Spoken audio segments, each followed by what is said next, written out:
to find out this word personal use.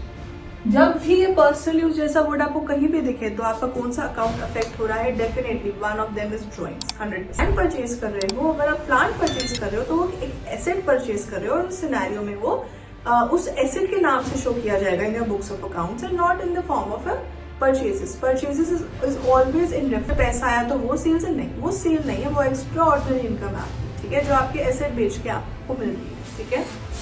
Then expenses. ना expense चाहिए, पर expenditure क्या है? Disbursement of cash. बट आपका एक्सपेंस क्या है? Cost of good.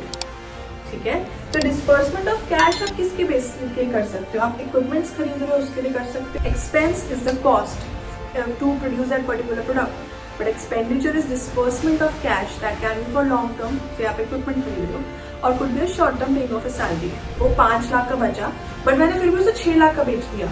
ठीक है, तो वो 1 लाख रुपए क्या है? वो मेरा गेन है.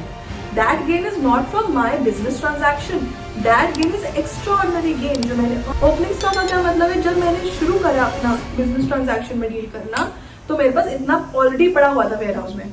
ठीक है, इसे ओपनिंग स्टॉक कहते हैं. तो अगर इस Now let's continue. Drawings. Now what is drawings? Drawings is cash or goods withdrawn for personal use. ठीक है, so something which is just withdrawn for personal use by the proprietor is your drawing. ठीक है, and you have to find out this word personal use. जब भी ये personal use जैसा word आपको कहीं भी दिखे तो आपका कौन सा अकाउंट अफेक्ट हो रहा है? Definitely one of them is drawings. 100%. Now purchases. Purchases is purchase of goods and not purchase of asset. Please mind you, अगर आप गुड्स परचेज कर रहे हो तो वो परचेजेस के नाम से शो करेगा. पर अगर आप फर्नीचर परचेज कर रहे हो, अगर आप लैंड परचेज कर रहे हो, अगर आप प्लांट परचेज कर रहे हो तो वो एक एसेट परचेज कर रहे हो और उस सिनेरियो में वो उस एसेट के नाम से शो किया जाएगा in your books of accounts and not in the form of a purchases. Purchases is always in reference of your goods और services. That can be stock, inventory. ठीक है. Sales. Now sales is a total revenue from sale of goods and services and it is not revenue from the sale of an asset. So sale हम तभी लिखते हैं जब हम अपने goods और services को बेच रहे हैं और हमारा बिजनेस ट्रांजैक्शन जिसमें हमारा बिजनेस डील करता है हम उसको बेच रहे हैं तो वो सेल्स है. पर अगर मैं बोलूँ ये कि वो सेल्स है, मैंने एसेट बेचा और उससे मुझे पैसा आया तो वो सेल्स है? नहीं, वो सेल नहीं है, वो एक्स्ट्रा ऑर्डिनरी इनकम है आपकी. ठीक है, जो आपके एसेट बेच के आपको मिल रही है. ठीक है. Then expenses. Now expenses is any amount spent on cost of goods to generate revenue.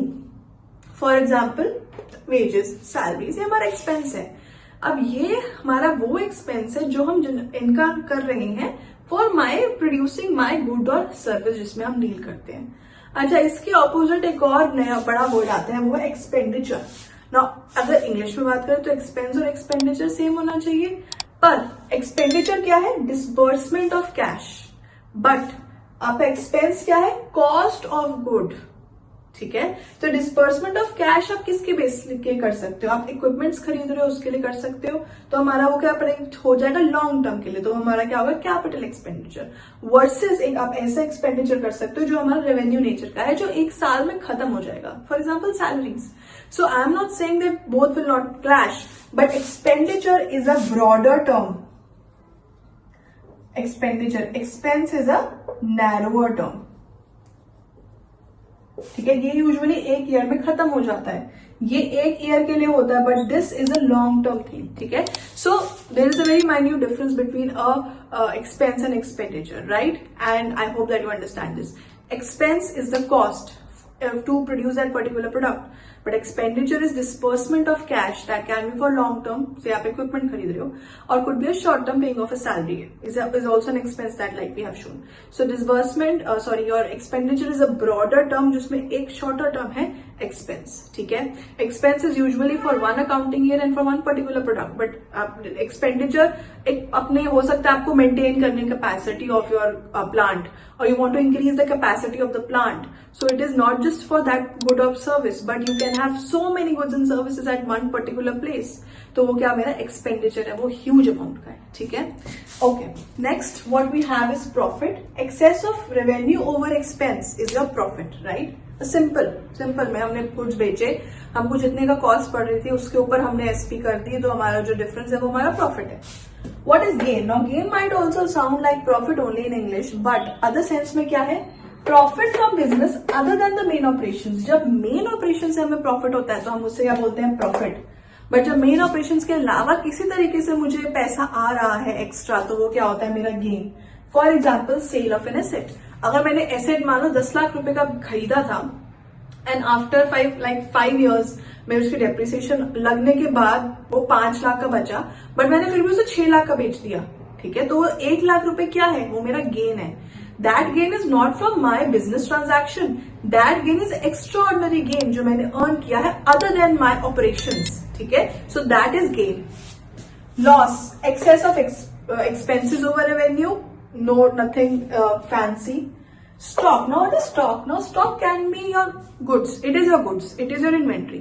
But again, it is of two types. One is your opening stock. The other is your closing stock. Now what is an opening stock? An opening stock हो सकता है आप अपना साल की शुरुआत में जो आपके पास स्टॉक है उससे आप क्या कहते हो? Opening stock.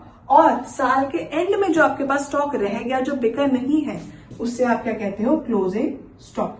Now this stock is that is जो मेरा क्लोजिंग स्टॉक है for the current year will become the opening stock for the next year.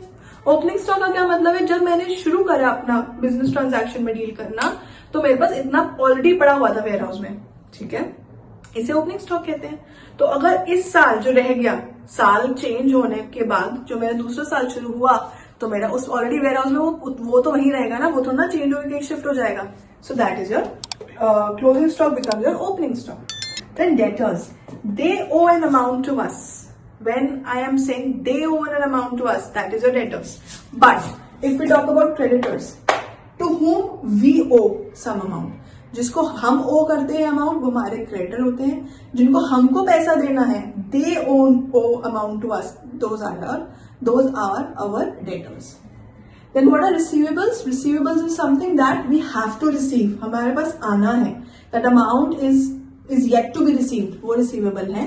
और पेएबल मतलब जो हमें देना है, जो पैसा हमें देना है वो क्या है? पेएबल. और these are all short term cases, receivables and payables. ठीक है, so this is all about the basic concept. There are so many more terms when we talk about the basic terms of accounting, but these are I have tried to cover main basic terms, and so that you know आपको एक start मिल सके to understand accounting and to go with the flow for it. ठीक है, according to your syllabus.